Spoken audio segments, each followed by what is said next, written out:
तो उन्होंने इस चीज़ को उछालना शुरू कर दिया मीडिया के सामने, और उन्होंने इस तरह से प्रोजेक्ट करने की कोशिश की जैसे कि खुदा न खास्ता पता नहीं मैंने क्या कर दिया है, और मिसगाइड किया कि जी इलीगल ठहर रहे हैं और ये कर रहे हैं वो कर रहे हैं, जहाँ लेकिन इस तरह कोई बात नहीं थी। मैं इलीगली बिल्कुल नहीं ठहरा था, क्योंकि मेरा एप्लीकेशन जो था वो पिछले महीने जब सबमिट हो गया था, तो मैंने अपनी नीयत जो थी वो साफ जाहिर कर दी थी, जिसके तहत ये था कि भाई मेरा वीज़ा एक्सपायर हो रहा है, बराए मेहरबानी आप मेरा वीज़ा रिन्यू कर दीजिए, क्योंकि मुझे कोई शौक़ नहीं है इलीगली रहने का। तो वो एक चीज़ आपने बिना कहे अपने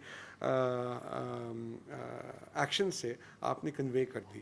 तो फिर ये मामला जो था वो ज़्यादा बढ़ गया, और लोगों ने ये समझने लगे कि जैसे कि मैं कोई इलीगली ठहरा हुआ हूँ और मैं कुछ इलीगल चीज़ कर रहा हूँ जो मैंने कभी नहीं की। तो और मैं पहले दिन से ही कह रहा हूँ कि भाई मैंने अप्लाई कर दिया, मुझे कोई नहीं सुन रहा था उस वक्त। और तो फिर उन्होंने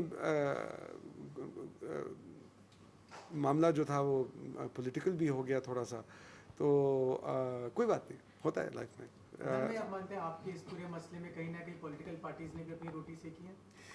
देखिए बात ये कि वो पॉलिटिक्स के बारे में तो मैं नहीं जानता, क्योंकि politics is a subject that is not mind.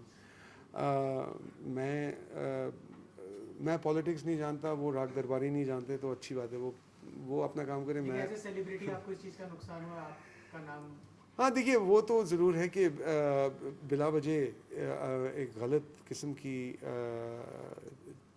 बयानी हुई जो नहीं होनी चाहिए थी, क्योंकि मैंने कोई गलती नहीं की थी। मैंने कंप्लीट रूल ऑफ लॉ को फॉलो किया, और जो कानून है उसको बिल्कुल फॉलो किया था, और मेरे ऊपर ये गलत इल्ज़ाम दिए जा रहे थे, तो ये ज़्यादती डेफिनेटली थी, उसकी कोई ज़रूरत नहीं थी और नाजायज़ थी। लेकिन मैं फिर भी ये कहूँगा कि उनकी फ़ॉल्ट नहीं है, क्योंकि उनको उल्टा मिसगाइड किया गया था। क्योंकि जो फैमिली कोर्ट जहाँ पर ये चीज़ उठाई गई थी, वहाँ से ये बात शुरू हुई। मुझे पता है कि उन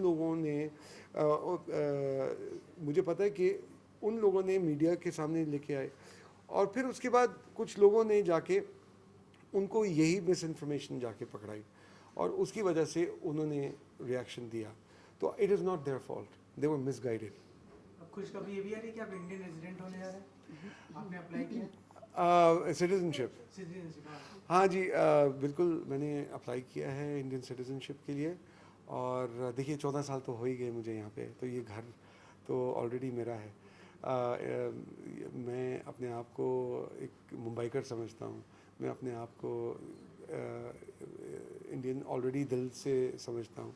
तो अब वो कागज़ी जो एक कार्रवाई है वो अब वो भी कंप्लीट होनी चाहिए, तो वो भी मैंने एप्लीकेशन डाल दी है, वो भी प्रोसेस में है। अदनान 14 साल आपका इंडिया में जर्नी कैसा रहा? बहुत खूबसूरत, बहुत खूबसूरत। और सबसे खूबसूरत चीज़ इस सफ़र की है कि अभी भी बहुत कुछ है सीखने के लिए, बहुत कुछ है देखने के लिए, बहुत कुछ। इंडिया में आपके काफ़ी फैंस होंगे, अपने फैंस को कुछ कहना चाहिए? मैं अपने सारे फैंस को ये कहना चाहूँगा कि सबसे पहले तो बहुत बहुत शुक्रिया।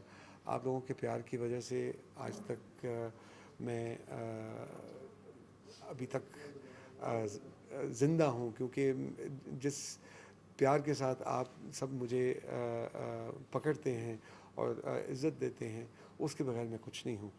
और आप सबकी बहुत बहुत सपोर्ट, बहुत बहुत शुक्रिया मैं करना चाहता हूँ। एंड एक आर्टिस्ट ऑडियंस के बगैर कुछ नहीं होता, और मेरी ऑडियंस जो है जितना मुझे प्यार करती है, वेरी ग्रेटफुल। अच्छा अदनान, ये जानना चाहेंगे कि भारत में आप 14 साल से रह रहे हैं जी, क्या पाकिस्तान को मिस नहीं करते? वहाँ की जो सुनने वाले हैं उनको मिस नहीं करते?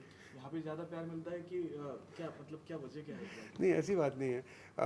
देखिए बात ये कि एक आर्टिस्ट जो होता है, आर्टिस्ट जो है वो ये नहीं देखता कि मेरा ये फ़ैन जो है ये श्रीलंकन है, या ये बांग्लादेशी है, ये इंडियन है, या ये पाकिस्तानी है।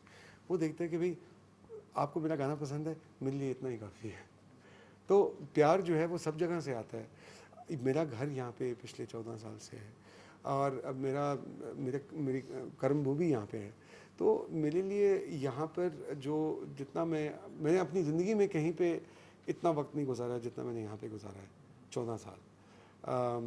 मैक्सिमम अगर मैंने कहीं गुजारा था तो वो इंग्लैंड में था, वो 8 साल था। तो और जब मैं स्टडी कर रहा था, तो उसके बाद मैंने कहीं पे इतना वक्त नहीं गुजारा, तो इसलिए लगाव मेरे लिए होम जिसे कहते हैं वो यही है। Thank you guys. Thank you so much. हाँ, हाय, मैं हूँ अदनान सामी और आप सबको दिवाली की शुभकामनाएं। Thank you. Thank you so much. Thank you very much, everyone.